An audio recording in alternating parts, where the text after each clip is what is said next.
The Count of Monte Cristo by Alexandre Dumas. Chapter 1. Marseille. The Arrival. On the 24th of February, 1815, the lookout at Notre-Dame de la Garde signalled the three-master, the Pharaoh from Smyrna, Trieste, and Naples. As usual, a pilot put off immediately, and rounding the Chateau d'If, got on board the vessel between Cap Morgian and Rion Island. Immediately, and according to custom, the ramparts of Fort Saint-Jean were covered with spectators.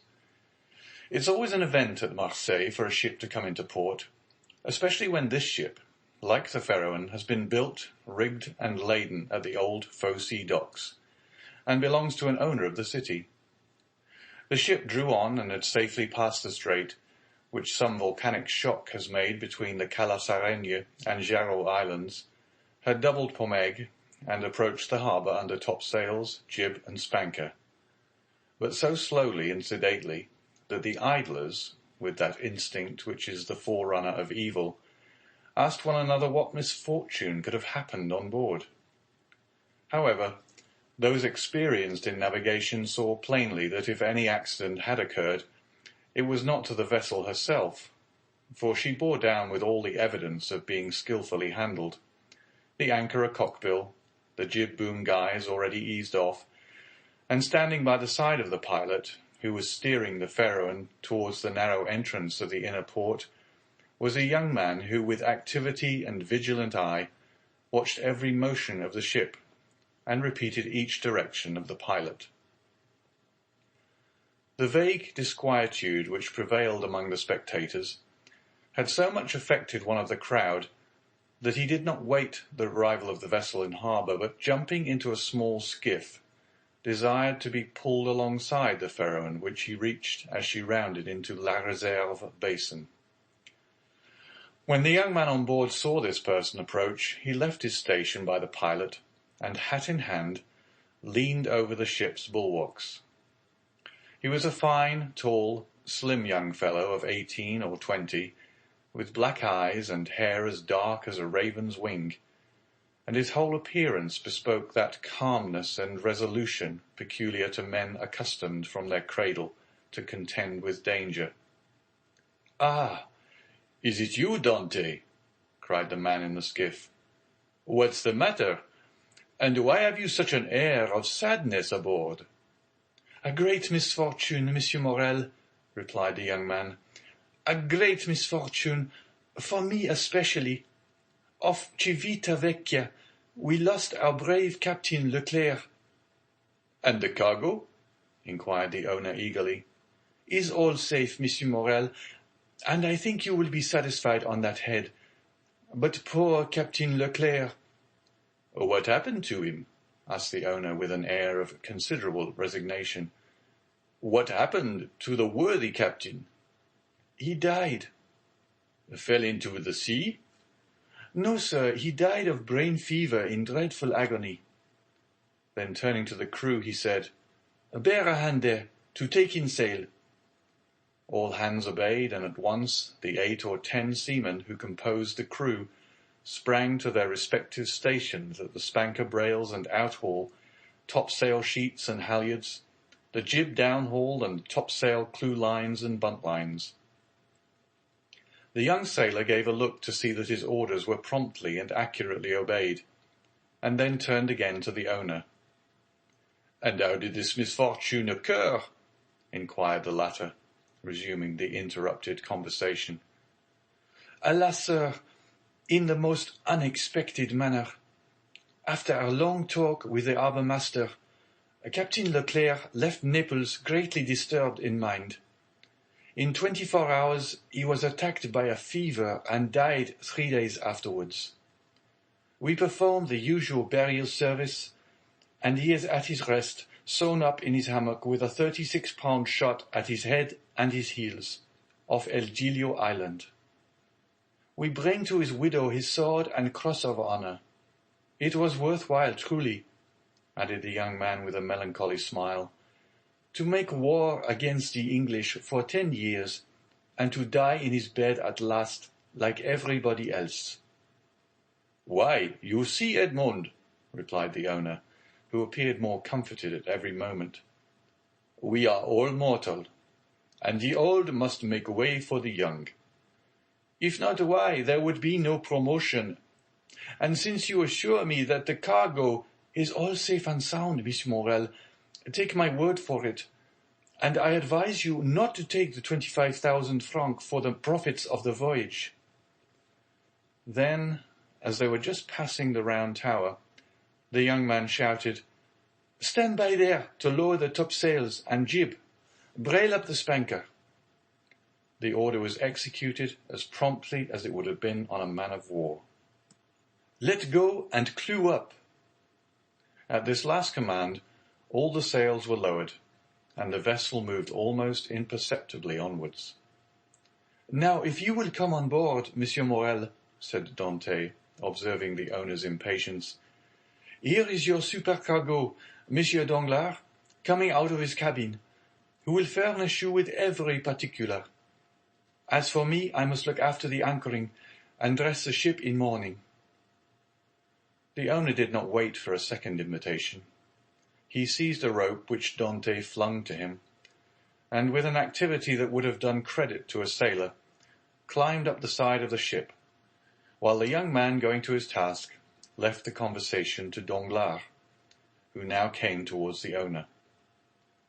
He was a man of 25 or 26 years of age, of unprepossessing countenance, obsequious to his superiors, insolent to his subordinates, and this in addition to his position as responsible agent on board, which is always obnoxious to the sailors, made him as much disliked by the crew as Edmond Dante was beloved by them. "Well, Monsieur Morel," said Danglars, "you have heard of the misfortune that has befallen us?" "Yes, yes, poor Captain Leclerc. He was a brave and honest man." "And a first-rate seaman, one who had seen long and honourable service, as became a man charged with the interests of a house so important as that of Morel and Son," replied Danglars. "But," replied the owner, glancing after Dante, who was watching the anchoring of his vessel, "it seems to me that a sailor needs not be so old as you say, Danglars, to understand his business, for our friend Edmond seems to understand it thoroughly, and not to require instruction from anyone." "Yes," said Danglars, darting at Edmond a look gleaming with hate. "Yes, he is young, and youth is invariably self-confident. Scarcely was the captain's breath out of his body when he assumed the command without consulting anyone, and he caused us to lose a day and a half at the island of Elba, instead of making for Marseille direct." "As to taking command of the vessel," replied Morel, "that was his duty as captain's mate. As to losing a day and a half off the island of Elba, he was wrong unless the vessel needed repairs." "The vessel was in as good condition as I am, and as I hope you are, Monsieur Morel, and this day and a half was lost from pure whim, for the pleasure of going ashore, and nothing else." "Dante," said the ship-owner, turning towards the young man, "come this way." "In a moment, sir," answered Dante, "and I'm with you." Then calling to the crew, he said, "Let go." The anchor was instantly dropped, and the chain ran rattling through the porthole.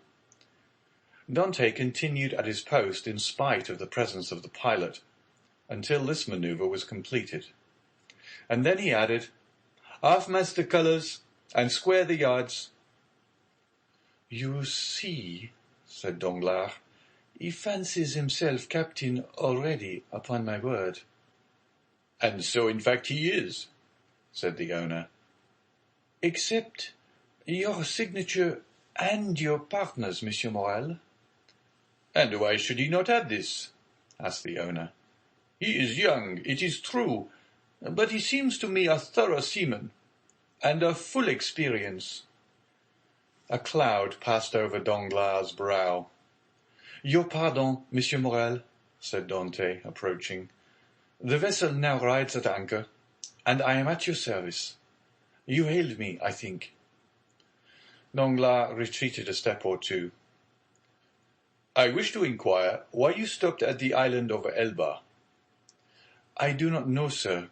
It was to fulfill the last instructions of Captain Leclerc, who, when dying, gave me a packet for Marshal Bertrand."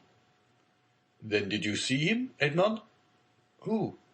"The Marshal." "Yes." Morrel looked around him, and then drawing Dante on one side, he said suddenly, "And how is the Emperor?" "Very well, as far as I could judge from the sight of him." "You saw the Emperor, then?" "He entered the Marshal's apartment while I was there." "And you spoke to him?" "Why, it was he who spoke to me, sir," said Dante with a smile. "And what did he say to you?" "Asked me questions about the vessel, the time she left Marseille, the course she had taken, and what was her cargo.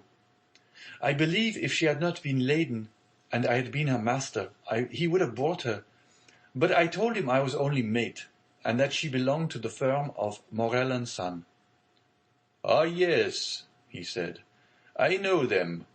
The Morels have been shipowners from father to son, and there was a Morel who served in the same regiment with me when I was in garrison at Valence." "Pardieu, and that is true!" cried the owner, greatly delighted.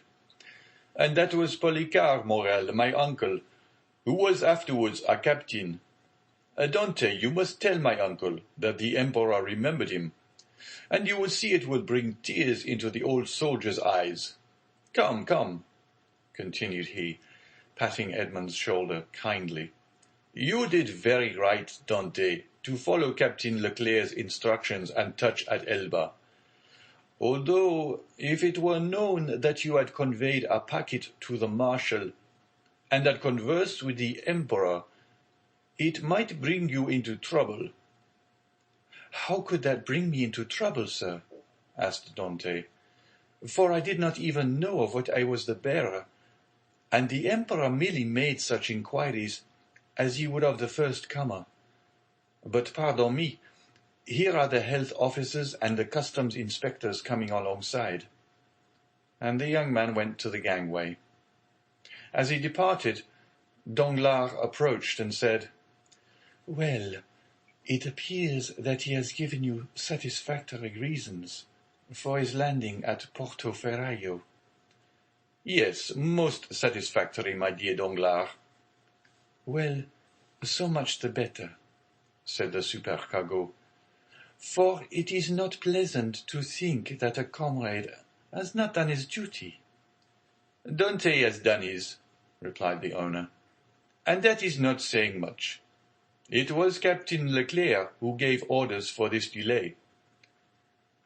"Talking of Captain Leclerc, has not Dante given you a letter from him?" "To me? No. Was there one?" "I believe that, besides the packet, Captain Leclerc confided a letter to his care." "Of what packet are you speaking, Danglars?" "Why, that which Dante left at Porto Ferraio." "How do you know he had a packet to leave at Porto Ferraio?" Danglars turned very red. "I was passing close to the door of the captain's cabin, which was half open, and I saw him give the packet and letter to Dante." "He did not speak to me of it," replied the shipowner. "But if there be any letter, he will give it to me." Danglars reflected for a moment. "Then, Monsieur Morel, I beg of you," said he, "not to say a word to Dante on the subject. I may have been mistaken." At this moment the young man returned. Danglars withdrew. "Well, my dear Dante," Are you now free? Inquired the owner. Yes, sir. You have not been long detained. No, I gave the custom house officers a copy of our bill of lading. And as to the other papers, they sent a man off with the pilot to whom I gave them. Then you have nothing more to do here. No, everything is all right now. Then you can come and dine with me. I really must ask you to excuse me, Monsieur Morel. My first visit is due to my father, though I am not the less grateful for the honor you have done me. Right, Dante, quite right.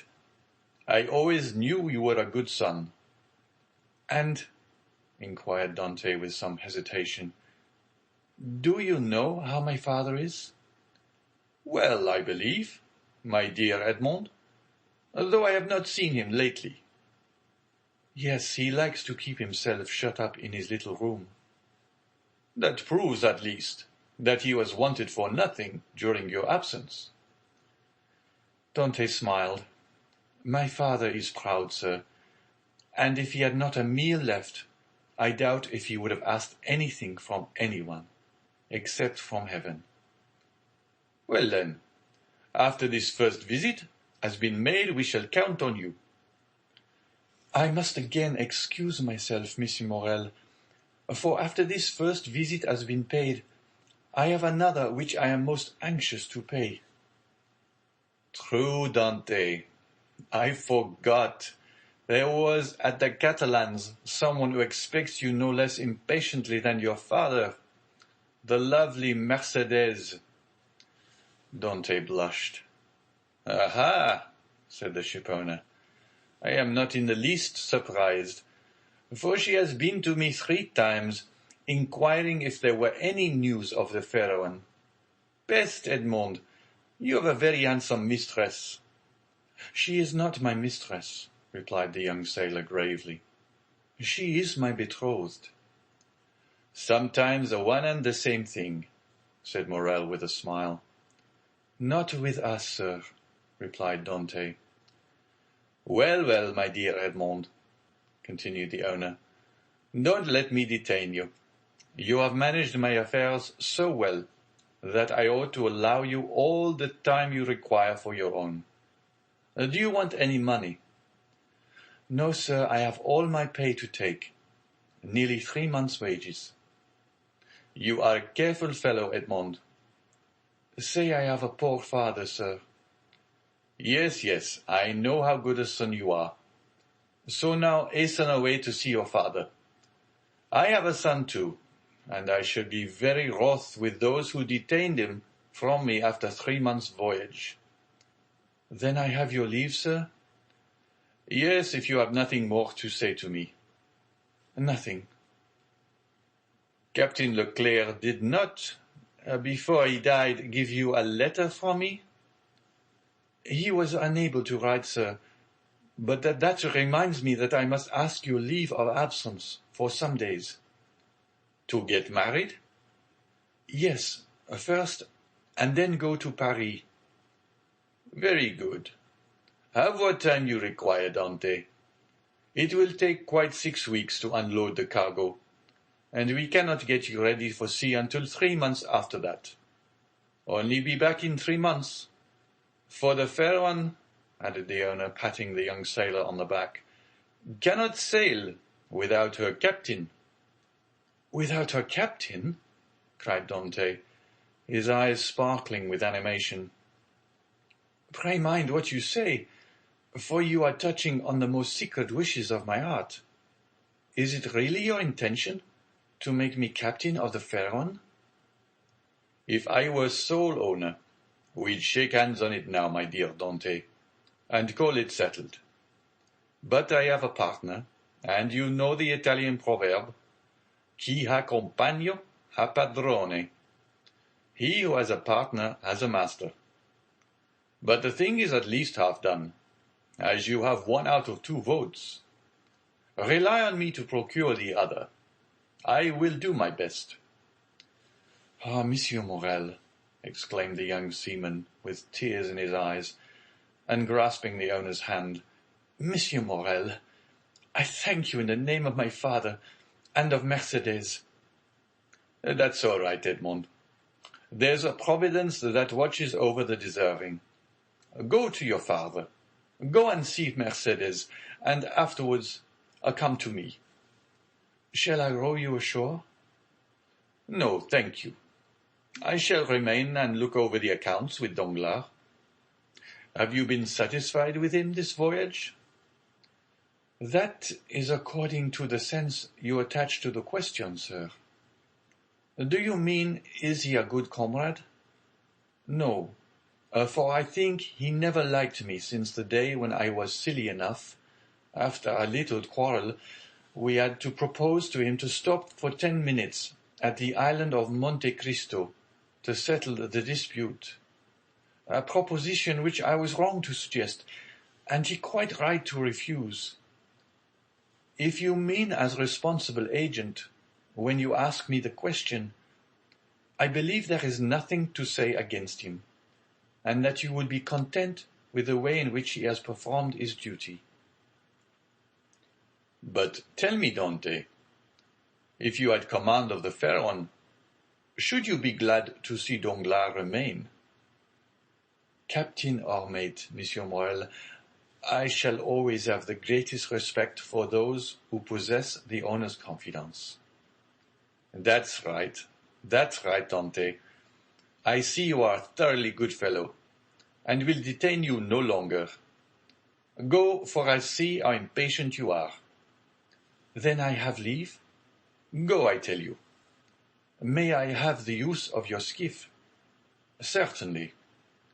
"Then, for the present, Monsieur Morel, farewell, and 1,000 thanks." "I hope soon to see you again, my dear Edmond. Good luck to you." The young sailor jumped into the skiff, and sat down in the stern sheets, with the order that he be put ashore at La Canebière.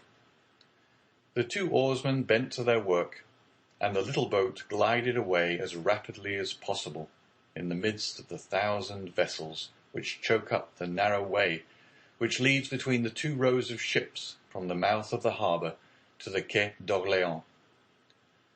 The ship-owner, smiling, followed him with his eyes until he saw him spring out on the quay and disappear in the midst of the throng, which from 5 o'clock in the morning until 9 o'clock at night swarms in the famous street of La Canebière, a street of which the modern Phocéens are so proud that they say with all the gravity in the world, and with that accent which gives so much character to what is said, "If Paris had La Canebière, Paris would be a second Marseille."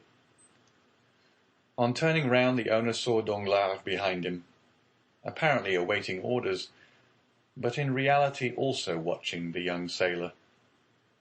But there was a great difference in the expression of the two men who thus followed the movements of Edmond Dantès. End of chapter 1.